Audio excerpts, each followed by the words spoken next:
Welcome back, my friends. Thanks again for joining us for another episode as we continue studying through the Word of God together and what we call the Source of Truth podcast. We call it that because in this podcast we do study the source of truth, which of course is the Word of God. Verse by verse, section by section, seems to me to be the best way to find the answers is just dig through. The more you get to know about God, the more you get to know about His love and His Word and His grace, the more you find the answers for today's questions. We are in Genesis chapter number 30 as we are working our way through the second half of the book of Genesis. And we find ourselves again in the context of Jacob had married the sisters Leah and Rachel after being tricked by his uncle. We talked, if you read the whole last section, there's how a lot of the children, of the boys were born that ultimately became the 12 tribes of Israel, the heads of the 12 tribes, and we see just really the chaos that ensued for that to happen. We're going to pick up next. Now what you have is Jacob. In this context, Jacob he's grown. He's got a large family at this point. He has become wealthy. He has made his uncle very wealthy. He's ready to move on. He feels led to go home to his homeland where he was reared, and to go back to where God had told him to go back to at some point. And so it's in this thinking that we pick up in Genesis chapter 30 and verse number 25. It says, "It came to pass when Rachel had borne Joseph that Jacob said to Laban, 'Send me away that I may go to my own place and to my country. Give me my wives and my children for whom I have served you, and let me go, for you know my service which I have done for you.' And Laban said to him, 'Please stay, if I have found favor in your eyes, for I have learned by experience that the Lord has blessed me for your sake.' Then he said, 'Name me your wages, and I will give it.' So Jacob said to him, 'You know how I have served you, and how your livestock have been with me. For what you have had before I had came with little, and it has increased to a great amount. The Lord has blessed you since my coming, and now when shall I also provide for my own house?' So he said, 'What shall I give you?' And Jacob said, 'You shall not give me anything. If you will do this one thing for me, I will again feed and keep your flocks. Let me pass through all your flock today, removing from there all the speckled and spotted sheep, and all the brown ones among the lambs, and the spotted and speckled among the goats, and these shall be my wages.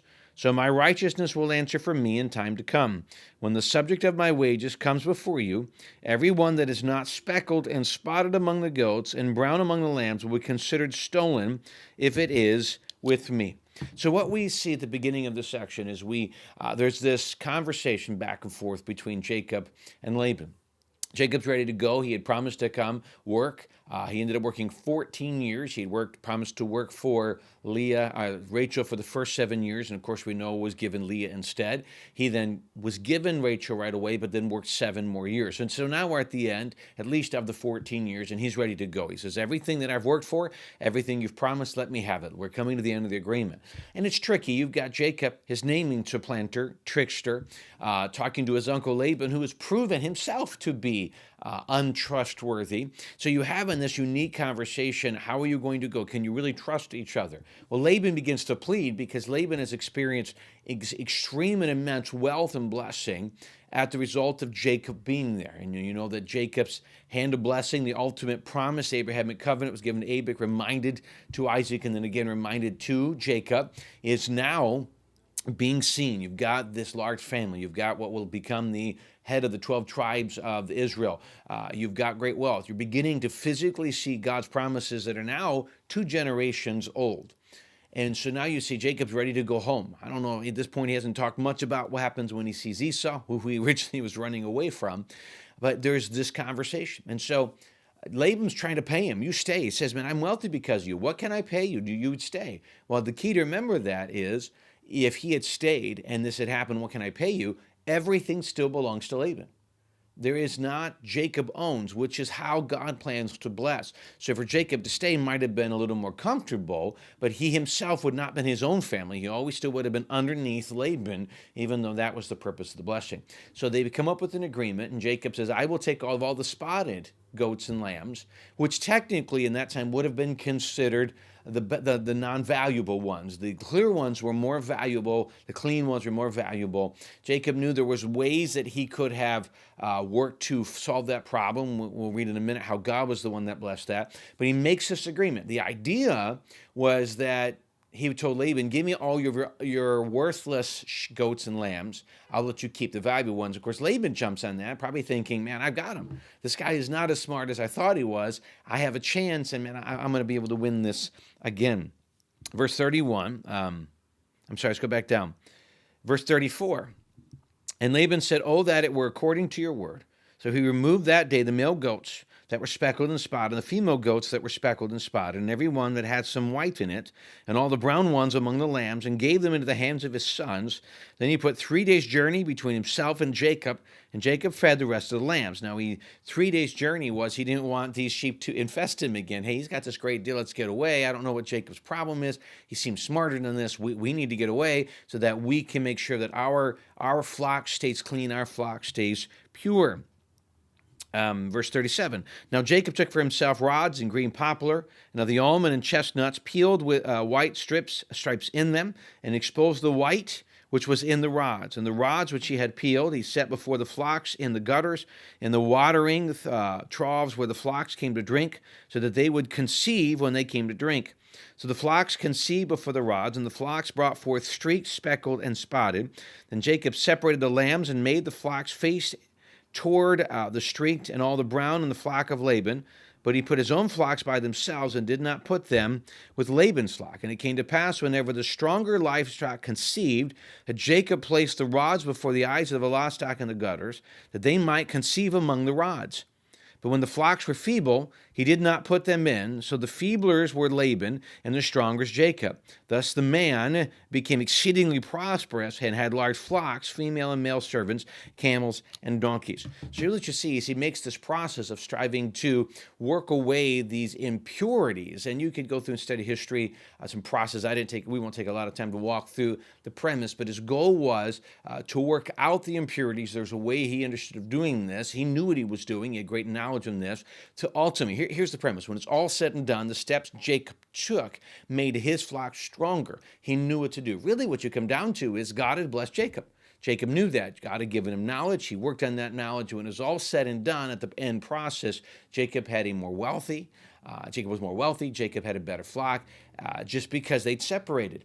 At this time, he had grown even greater wealth. Now, please understand, as in a little bit we begin to continue to study this, you're going to find that Jacob wants to leave, wants to go. Laban's not going to let him, and more deception comes in. And honestly, when you read through what happened with Rachel and Leah and this, there's just not a whole lot in Hollywood that can write and depict this, and yet this is true. And you look at this, and you look at the chaos that comes when, like we said last time, that when we're not really following God's design, we want things to be our way. We find chaos, we find struggle, we find emptiness. But in this situation, I find it intriguing because how the children came about wasn't in God's design. The deception between Laban and Jacob are continuing going, and yet we still see God providing and blessing Jacob. Why? Because you go all the way back to Abraham. He had made a promise, and God always stands behind his promise. God always stands behind what he said he will do. And I think that's one of the things we need to hold on to, that a lot of times we look and things aren't turning out the way we think they should. And a lot of times that's because we have a view of what God should do. We have a view of how something should end. This is what we're doing. And sometimes we even go to say this: God, you've said this. If I do what you say, this is how it's going to turn out. We've got God in this little box.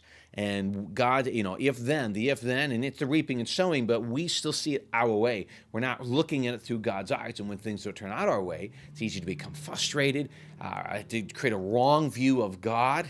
And a lot of times, it's just a result of our own decisions. Let me give you an example. If you're going to put, this is the reaping and sowing from Galatians. You put anger, you put out bitterness, you put out vitriol, you put out all those things. Don't be surprised when people don't want to be around you. You reap what you sow, right? You put out kindness, you put out love, you put out graciousness. At some point, it'll come back. And I tell you, it doesn't come back right away. It doesn't always come back right away. But God will not be mocked, it says in Galatians. You put that out at some point, God will return that with blessing. So don't quit. Don't stop when sometimes it feels like it's just not what you think is going to happen. We think it's going to happen a certain way and it doesn't. Well, because his ways are not our ways. His thoughts are not our thoughts. Don't stop. Don't quit because it's not happening immediately the way you think it should. Stay strong. Keep your eyes on Jesus. And in his time, in due season, it says in Galatians, in his time, you will reap if you do not quit. And so I encourage you to stick with it because God will bless if you stay strong and follow him. Well, we do greatly appreciate the wonderful privilege it is to be able to be part of your day. We do hope it's a help. Hope you stick with us as we'll continue to walk through this story as Jacob is continuing his journey and we see the growth and development of what we now know as the nation of Israel. Again, thanks for joining us. We look forward to seeing you again.